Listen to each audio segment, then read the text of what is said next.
त्यांच्या ड्रायव्हरनी म्हणजे टुरिस्ट पर्सननी स्वतःच्या घरी नेऊन यांना तिथं सेफमध्ये ठेवलं, खाण्यासाठी दिलं आणि परत सुरक्षित ठिकाणी आणून ठेवलं. आणि आज सकाळी सुद्धा ते तुम्ही काही काळजी करू नका, तुम्ही सुरक्षित जाताल हे सांगण्यासाठी ते या ठिकाणी आले.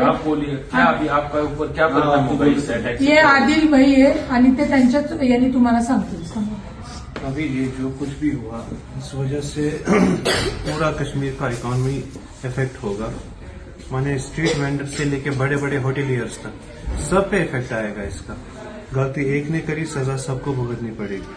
जबकि हम इस चीज को कोई सपोर्ट नहीं करते, हमें इस चीज का कोई ये नहीं है.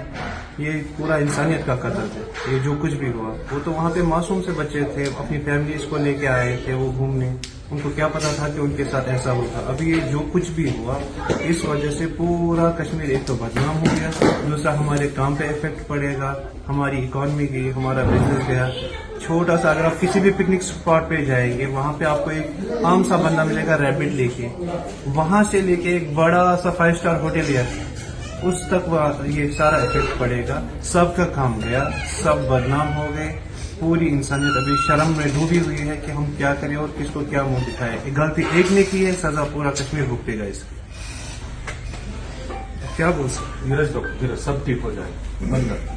8 दिवसापूर्वी आम्ही श्रीनगरला आलो तेव्हापासून ते स्थानिक जे आहे टूर मॅनेजर ते आमच्या बरोबर आहे. तुमचं नाव सांगा. माझं नाव उत्तम कारभारी आव्हाड, नाशिकहून आलेलो आहे मी. माझ्याबरोबर माझे वेळी आहे पालवे साहेब आणि आम्ही सहकुटुंब आलेलो आहोत.